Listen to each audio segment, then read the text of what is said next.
ይስጥልኝ ክቡራን ተመልካቾቻችን ከኢሳት ነጻ የህዝብ ሚዲያ በወቅታዊና በቀጠናዊ ጉዳዮች ላይ ቆይታ ልናደርግ ከዓለም አቀፍ ግንኙነትና ዲፕሎማሲ ባለሙያ ጥላሁን ሊበን ጋር ቆይታ እናደርጋለን። አብራችሁን ነው።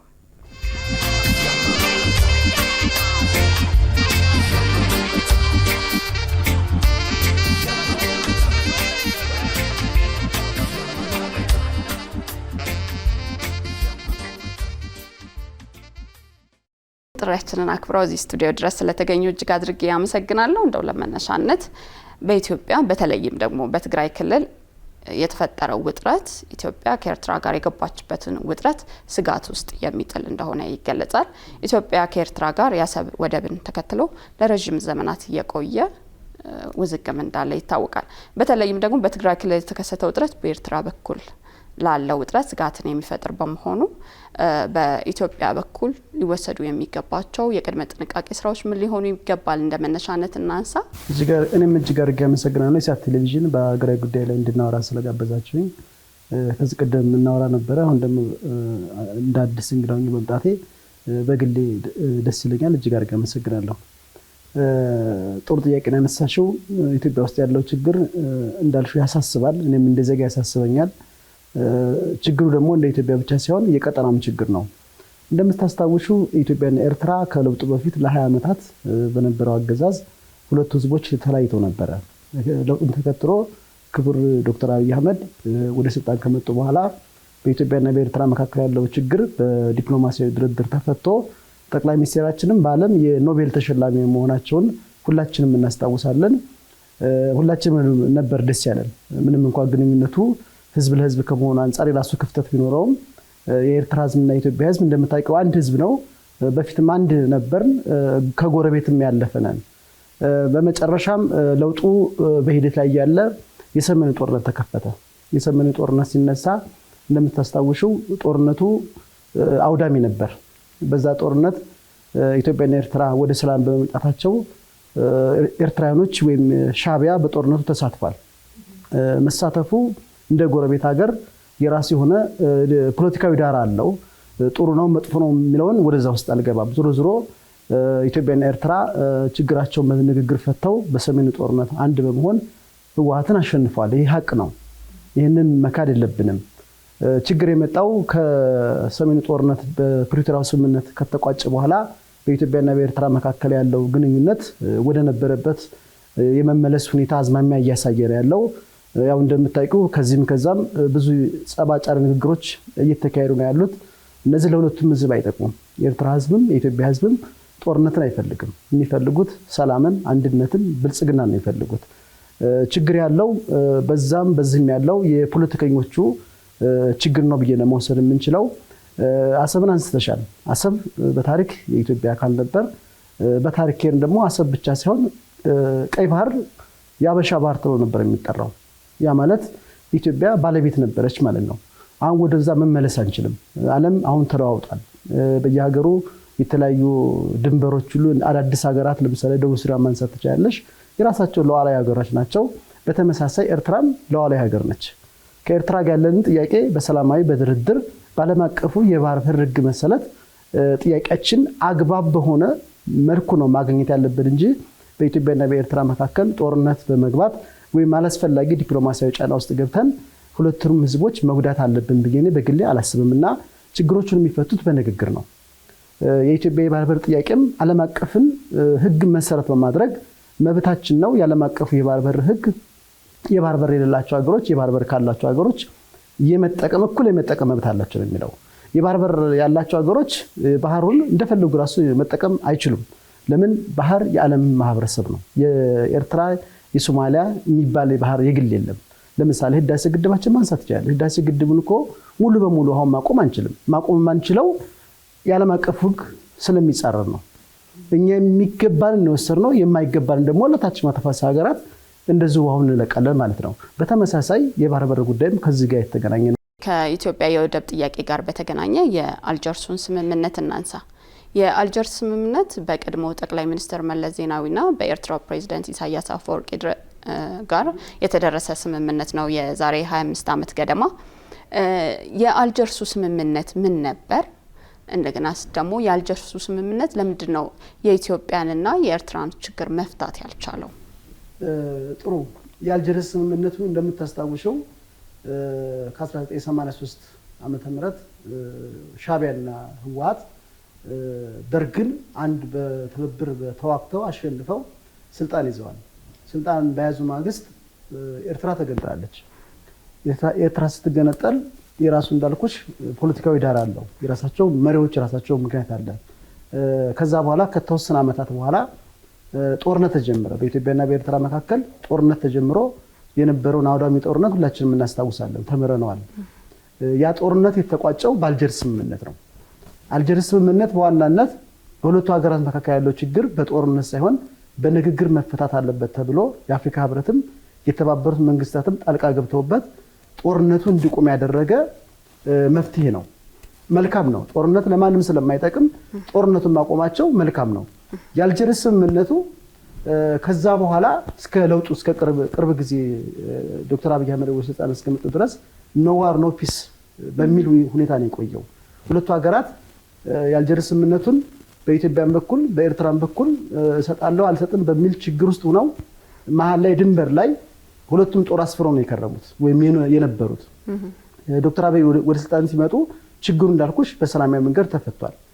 በአልጀርስ ስምምነት የቀድሞው የህወሓት ወይም የኢህአዴግ መንግስት አሰብን ክሌም ማድረግ ይችል ነበር። ያ ማለት ምንድነው? አሰብ ወደ ኤርትራ ሄደው በአግባብ ሁኔታ አይደለም ወይም የዓለም አቀፉን ህጉን ተከትሎ ኢትዮጵያኖችና ኤርትራውያኖች ተነጋግሮበት አይደለም። በሁለቱ መሪዎች በተለይም ደግሞ በህወሓት የበላይ ሰዎች ሆን ተብሎ ወደ ኤርትራ የተጠቃለለ የፖለቲካ ሴራ ያለበት ተንኮል ነው። ዓላማው ቁልጭ ያለ ማንኛውም ሰው የሚያውቀው ህወሓቶች ኢትዮጵያን 100 ዓመት ከዛ በላይ እንገዛለን፣ ካልሆነም እንገነጠላለን። ስንገነጠለ የባህር በር ስለሚያስፈልገን አሰብን ወደ ኤርትራ እንጠቅልና ሀገር እንሆናለን። ኤርትራ የምትባል ታላቅ ሀገር ምስራቅ አፍሪካ ላይ እንፈጥራለን። ከዛ በኋላ አሰብን ከሆነ በሰላም ካልሆነ ደግሞ ኤርትራን በመጨፍለቅ ትግራይ የምትባል ታላቁ ሀገር የባህር በር እንዲኖራት ተፈልጎ የተሰራ ፖለቲካዊ ሴራ ነው። በአልጀርስ ስምምነቱንም የአሰብን ጉዳይ ያልተነሳው እንዳልኩሽ ሆን ብለው ነው ወደ ኤርትራ እንዲጠቃለል የተደረገው። አሰብ የራሱ ፖለቲካዊ ዳራ ስላለው ማንሳት አልፈለጉም። ኢቭን ከለውጥ በኋላም አዲሱ መንግስት ማንሳት ይችል ነበር፣ አልተነሳም። እንደውም ታስታውሽ ከሆነ የኤርትራ ጋር ስንታረቅ በኢትዮጵያ ፓርላማ ላይ ሲነገር ሰምቻለሁ፣ አስታውሳለሁ። እኔ ለሰላም ለአንድነት ሲባል የአልጀርስ ስምምነትን መቀበል እንዳለብን በኢትዮጵያ በኩል ማለት ነው። ያ ማለት አልጀርስ ስምምነቱን የምንቀበል ከሆነ በአንድ የሚሆን በሌላ አሰብን ክሌም የማድረግ እድል ነበረን። ነገር ግን አላደረግንም። እንዳልኩሽ የአልጀርስ ስምምነቱ በዋናነት ጦርነትን አቁሟል። ትልቁ ነገር እሱ ነው። ኢትዮጵያን ግን የኢትዮጵያ ሉዓላዊነትን የጣሰ ነው። ባድመ አሁን ከሰሜኑ ጦርነት በኋላ በኤርትራ ስር ነው ያለው። ከጦርነቱ በፊት ግን ወይም ከለውጡ በፊት ባድመ በኢትዮጵያ ስር ነበር ያለው፣ በትግራይ ክልል ስር ነበር ያለው። አሁን ኤርትራውያኖች በጉልበት ይዘውታል። አሁን ደግሞ ያለው ነባራዊ ሁኔታ አስቢ። ህወሓት ከኤርትራ ጋር እየሰራ ነው ሲባል ሰማለሁ። በነገራችን ላይ ስምምነት ስትራቴጂክ መሆን አለበት። ስትራቴጂክ ወይም እንደ ለምሳሌ እኛ ከሶማሊላንድ ጋር ያደረግነው ስምምነት ታስታውሻለሽ፣ ኤምኦዩ አለው። ስምምነት ስትራቴጂክ ካልሆነ የጥላት ጋር አብሬ እሰራለሁ ማለት ይሄ ወቅታዊ ፍቅር ነው። በምንም ታምር ህወሓትና ሻዕቢያ አብረው አይሰሩም። ግን የጋራ ጥላታቸው አላቸው። የጋራ ጥላታቸው ብልጽግና ነው ወይም ፌዴራል መንግስቱ ነው። ፌዴራል መንግስቱን ለመምታት ስለፈለጉ ህወሓትና ሻዕቢያ አብረን እንሰራለን የሚል ፕሮፓጋንዳ እንሰማለን። ግን በጽሁፍ የተጻፈ ነገር የዶክመንት ስለሌለ እንደ ባለሙያ እኔ በሱ ላይ ብዙም አይደለም። ይሄ የጥላት የሚለው ፖለቲካ ነው። እሱ ብቻ አይደለም፣ ታጣቂዎችም ፋኖም ይታማል፣ ሸኔም ይታማል። ይሄ የሀገራችን ፖለቲካ የፈጠረው የሴራ ፖለቲካ ነው። ህዝብንና ሀገርን ማስቀደም ሲሆን የራሳቸውን ጥቅም ስልጣን ለማስቀጠል ወይም ስልጣን ለማግኘት የሚሰሩት የኢትዮጵያኖች የፖለቲካ ኤሊቶች ናቸው። በተለይም የአማራ፣ የኦሮሞና የትግሬ ፖለቲከኞች በሁለት ሶስቱ ማህበረሰብ የሚነግዱ ሀገርን የማይፈልጉ ኢትዮጵያን ሉዓላዊነትን ለጎረቤት ሀገር አሳልፈው የሰጡ መነሻቸውም መድረሻቸውም የሆድ ፖለቲካ የሆኑ ፖለቲከኞች ሀገራችን ኢትዮጵያ ውስጥ አሁን ላለችበት ችግር በኢትዮጵያና በኤርትራ መካከል ያለውንም ችግር ተባብሶ እንዲቀጥል እየሰሩ እንዳለ ሁላችንም እናውቃለን። ህወሓትና ኤርትራ አብረው በጋራ እየሰሩ አይደለም ማለት እንችላለን። ምክንያቱም ጠቅላይ ሚኒስትሩ በምክር ቤት ውሏቸው ከቀረበላቸው ጥያቄዎች መካከል በኢትዮጵያ የውስጥ ችግሮች ውስጥ የኤርትራ መንግስት ጣልቃ እየገባ ነው፣ በኢትዮጵያ መንግስት በኩል እየታሰበው ምንድነው የሚለው ነበር። ጥሩ ጥያቄ ነው ያነሳሽው። ፖለቲከኞች የፈለጉትን ማውራት ይችላሉ። ህወሓት ከኤርትራ ጋር አብሮ እየሰራ ነው፣ ፋኖ ከኤርትራ ጋር አብሮ እየሰራ ነው ሲባል እንሰማለን። ነገር ግን እንዳልኩሽ እኔ የማምነው በህግ በተጻፈ ዶክመንት ነው። ፖለቲካችን የጠላት ወዳጅ ነው የሚለው ስልጣን ለማግኘት ለምሳሌ ህወሓት ከኤርትራ ጋር የሚሰራው ስልጣን ፈልጎ ነው። የኤርትራ ህዝብ አስቦ አይደለም። ፋኖም በይው ሸኔም በይው ከኤርትራ ጋር የሚሰራው ለስልጣን ነው። ኤርትራም ከህወሓት ጋርም ከሌሎች ታጣቂ ኃይሎች ጋር የምትሰራው ራሷ ስጋት የናሽናል ኢንተረስት ስጋት ስላለባት ነው። ዋናው ምንድነው ማነው ያሰብ ጉዳይ ነው። የኢትዮጵያ መንግስት ጠንካራ መንግስት ከሆነ ሀገራዊ አንድነት ከተፈጠረ አሰብን በጉልበት ይነጥቀኛል ማለት ስጋት ስላለባት የኢትዮጵያ መንግስትን የሚቃወሙ ኃይሎችን ትደግፋለች። ይሄ ኢንፎርማል ነው። ጠቅላይ ሚኒስትሩ እንደሚናገር ሁሉ ኤርትራ ባለስልጣናቶችም እኮ ይናገራሉ። ለምሳሌ ኤርትራ ኢትዮጵያን በሱዳን ጉዳይ ተከሳለች። የሱዳን አርኤስኤፍን የኢትዮጵያ መንግስት ይደግፋል ብላ ተከሳለች። ግብጽ አለ በዛ ላይ ደግሞ። ስለዚህ መንግስታት ወይም ፖለቲከኞች ወይም መሪዎች የራሳቸውን ኢንተረስት ለማስከበር ስልጣናቸውን ለማስቀጠል የተለያዩ ፖለቲካ አጀንዳዎችን በመፍጠር ውዥንብር ሊፈጥሩ ይችላሉ። ይሄ ያለና የነበረ ነው። ህወሓት ግን ከኤርትራ ጋር ይሰራል ማለትሽም ፋኖም በዩ ሌላም ማይ ሊሰራ ይችላል። ለምን 4 ኪሎ ነው የሁሉም የተቃዋሚም የገዢው ፓርቲም ሴል ያለው 4 ኪሎ ነው ያለው። 4 ኪሎ ለመቆየትም 4 ኪሎ ለመግባትም ከኢትዮጵያ ጋር በጥላትነት የተሰለፉ ሀገሮችን ሊያሰልፉ ይችላሉ ወይም አብረው ሊሰሩ ይችላሉ። ይሄ የፖለቲካ ኢንተረስት ነው። ዝሮ ለሀገር አይጠቅምም።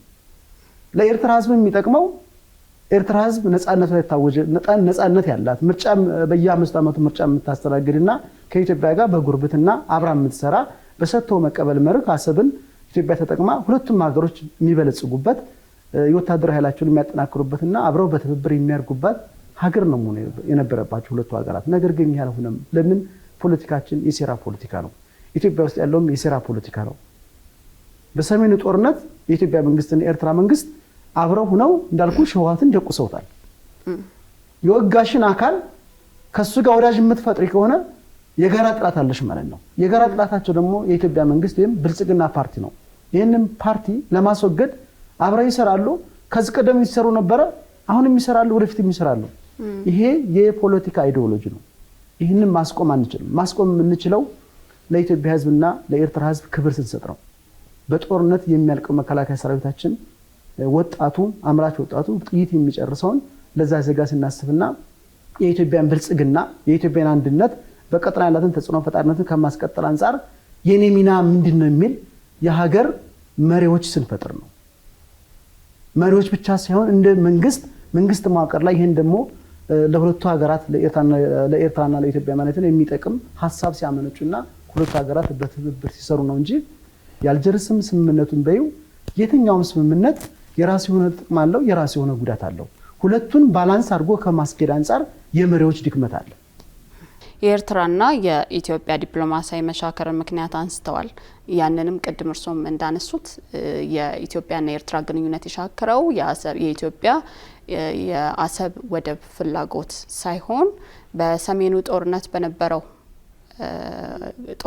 በሰሜኑ ክፍል በነበረው ጦርነት በትግራይ ክልል ማለት ነው ኤርትራ እጇን በማስገባቷ ነው። የዛኔ ጦርነቱ ተፋፍሟል የሚል ሀሳብን ሰጥተዋል። በተመሳሳይ ደግሞ የኤርትራ ማስታወቂያ ሚኒስትር የማነ ገብረ መስቀል ጠቅላይ ሚኒስትር አብይ አህመድ በምክር ቤት ያደረጉትን ንግግር የኢትዮጵያ መንግስት በኤርትራ ላይ ሊከፍት ያቀደውን የጦርነት አጀንዳ ምክንያታዊ ለማድረግ የቀረበ ሀሳብ ነው ሲሉ ተችተዋል። ሁለቱ በቃላት ጦርነት የማይቋጭ ከሆነ የሁለቱ ሀገራት ግንኙነት በኢትዮጵያ በኩል ዝግጁነቱ ምን መሆን አለበት? ይሄስ የሁለቱ ሀገራት በአንዱ የኢትዮጵያ ጠቅላይ ሚኒስትር አብይ አህመድም በተመሳሳይ የኤርትራ የማስታወቂያ ሚኒስትር የሚያደርጉት ሰጣ ገባ ወዴት ሊወስደን ይችላል? ጥሩ ጥያቄ ያነሳሽው። ጠቅላይ ሚኒስትሩ በፓርላማ በነበራቸው ቆይታ በኢትዮጵያና በኤርትራ መካከል ያለው ችግር የተፈጠረው ኢትዮጵያ የባህር በር በማንሳቷ ሳይሆን የኤርትራ ጦር ትግራይ ውስጥ በነበረው ጦርነት በሰሩት ወንጀል ነው ወይም ተብሏል። እንደተባለው ችግሩ የተፈጠረው በኢትዮጵያ የባህር በር ጥያቄ አይደለም። ይሄ እውነት አለ። ያ ማለት ምንድነው? በኤርትራ ሰራዊት በነበረው ችግር እውነት ነው። የኤርትራ ሰራዊት ትግራይ ህዝብ ላይ ወንጀል ሰርቷል። ይሄ በጦርነት ዓለም የሚኖር ነው። ነገር ግን የትግራይ ህዝብ ከኤርትራ ብቻ ሳይሆን ከኛም በኩል ጥፋት ደርሶበታል። በተመሳሳይ የኤርትራ የትግራይ ኃይሎች ወይም ቲዴፍ የሚባሉት በኢትዮጵያ ህዝብ ላይ በተለይም ደግሞ በአፋር ህዝብና በአማራ ህዝብ ላይ ወንጀል ሰርተዋል። ይሄ ያለ ሀቅ ነው። ወደፊትም በታሪክ የሚታወስ ሀቅ ነው። የመጣውም ጦርነቱ ስለገባን ነው። ሁለቱ ሀገራት ኢትዮጵያና ኤርትራ አሁንም በዚህ ሰጣ ገባ ውስጥ የሚቀጥሉ ከሆነ መጨረሻቸው ወደ ጦርነት መግባት ነው። ጦርነት ስንገባ ግን የምንዋጋው ኢትዮጵያና ኤርትራ ብቻ አይደሉም። ሁለቱ ሀገሮች ጦርነቱን የሚጀምሩ ናቸው እንጂ ጦርነቱ የእጅ አዙር ጦርነት ነው የሚሆነው። ሁለቱንም ሀገራት ያወድማል። የኤርትራ አጋር አገራት አሉ፣ የኢትዮጵያ አጋር አገራት አሉ። ይሄንን መጀመሪያ ነው ማሰብ ያለብን እንጂ ላለፈ ታሪክ እያነሳን ከዚህም ከዛም የሚነሱ የጠባጫሪ ንግግሮች እንዳልኩት ለሁለቱ ህዝብም አይጠቅሙም። ሁለቱ መንግስታትን ያጣላቸው ጥቁር ሀቅ የፕሪቶሪያ ስምምነት። የፕሪቶሪያ ስምምነት በኤርትራ በኩል አልተፈለገም። በነገራችን ላይ በመንግስትም ተፈልጎ አይደለም። የሰሜኑ ጦርነቱ አልቆ መቀሌ ዙሪያውን ተከባለች። የ30 ደቂቃ ኦፕሬሽን ነው። ደብረጽዮንም በጌታቸው ረዳም ወይ እጅ ይሰጣሉ ወይ ይደመሰሱ ነበር። ጦርነቱ የቆመው አፍሪካ ህብረት እንደሚለውም አይደለም። ጦርነቱ የቆመው በአሜሪካ ቀጭን ትዕዛዝ ነው። አሜሪካ ህወሓት እንዲጠፋ አትፈልግም። የሰሜኑ ጦርነት ስንዋጋ እኛ ሳተላይት የለንም። ህወሓት ወይም ቲዴፍ የሚባለው ሰራዊት ሲዋጋ በአሜሪካ ሳተላይት ነው ሲወጉድ የነበረው። ይህንን ሀቅ ለምን እንክዳለን? ስለዚህ የፕሪቶሪያ ስምምነት በኢትዮጵያ መንግስትም ፍላጎት አይደለም፣ በኤርትራ መንግስትም ፍላጎት አይደለም። በተለይ ደግሞ በኤርትራ መንግስት የመጣ ፍላጎት አይደለም። ለምን? ጦርነቱ ኦልሬዲ አልቋል። ውጊያው ተሸንፎ ህወሓት ተሸንፏል። የኤርትራ ህዝብ የትግራይ ህዝብ የፕሪቶሪያው ስምምነት ሰላም አምጥቷል። ጦርነትን ስለምትጸየፍ እኔ የፕሪቶሪያው ስምምነትን ከሚደግፉ ሰዎች አንዱ ነኝ። ጦርነት ቆሟል። ትግራይ ውስጥ ቢያንስ ረሃብ አለ፣ ጦርነት የለም። ነገር ግን ይሄ በኤርትራ መንግስት የሚደገፍ አልነበረም። ለምን? የኤርትራ መንግስት ከኢትዮጵያ መንግስት ጋር አብረው ሆነው ህወሓትን የተዋጉት ህወሓት የጋራ ጥላታችን ነው ብሎ ነው። ዛሬ ደግሞ ጊዜው ተቀየረና ደግሞ ህወሓትና ሻዕቢያ የፌዴራል መንግስቱ ጥላት ሆኑ። ከዚህ ነው የኢትዮጵያ ፖለቲካ የሴራ ፖለቲካ መምልሽ ከዚህ መነጭ ነው። የኢትዮጵያ ብቻ ሳይሆን የቀጠናው። ስለዚህ ሁለቱ ሀገራትን ያጋጫቸው የኤርትራ ሰራዊትም አይደለም፣ የባህር በርም አይደለም፣ የፕሪቶሪያ ስምምነት ነው። ህወሓት መትረፍ አልነበረበትም። ሻዕቢያ በሰሜን ጦርነት ሲዋጋ የነበረው ለኢትዮጵያ መንግስት ለኢትዮጵያ ህዝብ አስቦ አይደለም፣ ለራሱ ናሽናል ኢንተረስት ነው። ህወሓትን ካጠፋሁኝ ኤርትራ ነፃ ሀገሩን ተቀጥላለች። ህወሓት የምንጊዜም ስጋቴ ነው ብሎ ስለሚያምን አብረው ተዋክተው ህወሓትን መቀሌ አስገብተዋል፣ ወይም መቀሌ አፍነው ወደ ፕሪቶሪያ ስምምነት እንዲመጣ አድርገውታል። ጨዋታው የተጫወተችው ግን እናት አሜሪካ ነች። ይህንን መካድ የለብንም። ያለፈውን ታሪክ እያነሳ ማልቀስ ሳይሆን ጦርነትን የምንጠየፍ ከሆነ ተዋክተሽ የምታመጪው የብሔራዊ ጥቅም ዘላቂነት የለው። በንግግር በዲፕሎማሲ በማሳመን የምትሰሪው የሁለቱ ሀገራት ስምምነት ለኤርትራም ለኢትዮጵያም የሚጠቅም ነው እንጂ በኤርትራ በኩልም በኢትዮጵያ መንግስት በኩልም የሚነሱ በተለያየ ሚዲያዎች የጸባጫሪ ንግግር ለቀጠናው አይጠቅም፣ ለኢትዮጵያም ለኤርትራም አይጠቅም። በኢትዮጵያ አንዳንድ አካባቢዎች እየተፈጠሩ ያሉ በትግራይም በአማራ እንዲሁም ደግሞ በኦሮሚያ ክልሎች እየተፈጠሩ ያሉ የጸጥታ ችግር ምክንያትና የመፍትሄ አቅጣጫቸው ምን ሊሆን ይገባል? ወደርሽም ጠላሽም ኢትዮጵያ ውስጥ ያለው ችግር የተፈጠረው በኢትዮጵያ ፖለቲካ ነው። ኦሮሞም አማራም ትግሬም የሁሉም ማህበረሰብ ብሔረሰቦች ጦርነት አይፈልጉም። ጦርነት የሚፈልጉት በጦርነት የበለጸጉ ናቸው። በሰሜኑ ጦርነት የዘረፉ አሉ፣ ገዢው ፓርቲ ተቋሚ ፓርቲ በግለሰብ ትግራይን ዘርፈው አማራን ዘርፈው ኦሮሞን ዘርፈው ገንዘባቸውን ወደ ውጭ ያሸሹዋሉ። እነዚህ አትራፊዎች ናቸው። ኢትዮጵያ ውስጥ ያለው ችግር የፖለቲካ ችግር ነው ስንል በዋናነት የአማራ የትግሬና የኦሮሞ ማህበረሰብ ውስጥ ያለ የብሔር ንግድ ነው። ወደ ኋላ ልሳበሽና ከለውጡ በፊት ግንቦት 7 እና ኦነግ የተባለ የአማራና የኦሮሞ ማህበረሰብ ሲገደል ነበር። የማን ነው ፖለቲካው? ትግሬ፣ ኦሮሞ፣ አማራ አይደል? ከለውጡ በኋላ ደግሞ ተባብሶ መጣና እርስ በርሳችን እየተገዳደልን ያለ ነው። ማን ነው የፖለቲካው አቀንቃኝ? ጽንፈኞቹ እነማን ናቸው? መንግስት መዋቅር፣ ተቃዋሚ ፓርቲዎች፣ ምሁራን፣ የሀገር ሽማግሌ፣ የሃይማኖት አባቶች። አብዛኞቹ እነማን ናቸው? በአማራ በኦሮሞ በትግሬ ማህበረሰብ የሚነግዱ የፖለቲካ ኤሊቶች ናቸው። አማራን ከኦሮሞ ጋር ትግሬን ከአማራ ጋር እንዲጋጭ የሚፈልጉ የዘር ማጥፋት በራሳቸው ወገን ላይ የዘር ማጥፋት ያወጁ ፖለቲከኞች ናቸው። እነዚህ ፖለቲከኞች ጫካ ክንፍ አላቸው፣ ከተማ ክንፍ አላቸው፣ ማህበራዊ ሚዲያ ላይ ክንፍ አላቸው። ማህበራዊ ሚዲያ ስቴጂ አብዛኛው የሚሰደበው ማህበረሰብ የኦሮሞ የአማራ ትግራይ ነው አይደል የሚሰደበው። ይሄ ማለት ሌሎች የሉም እያልኩ አይደለም። ሰዳቢዎቹም ተሰዳቢዎቹም ከሶስቱ ብሔር የወጡ ናቸው። እኔ ባለኝ አቋም የአማራ ህዝብ ጥላት አማራ ነው። የአማራ ነው ስልሽ በአማራ የሚነግድ አማራ፣ የኦሮሞ ህዝብ ጥላትም በኦሮሞ ህዝብ የሚነግድ ኦሮሞ ተወላጅ፣ የትግሬም እንደዛ። ለምሳሌ ላንሳለሽ፣ ህወሓት ከየት ነው የመጣው? ከትግራይ ማህበረሰብ አይደል የመጣው? የትግራይን ህዝብ የታት መቀመቀለ ላይ ከተተው እየራበው እንኳን ራበ ብሎ መናገር የሚያፍር ፓርቲ አይደለም ያለ ህወሓት። ከሰሜኑ ጦርነት በኋላ የትግራይ ህዝብ የሚፈልገው ዳቦና ሰላም አልነበረም? ስንት ፓርቲዎች ተፈጠሩ ትግራይ ውስጥ? አሁን ከ10 በላይ ፓርቲ ተቋቁሟል።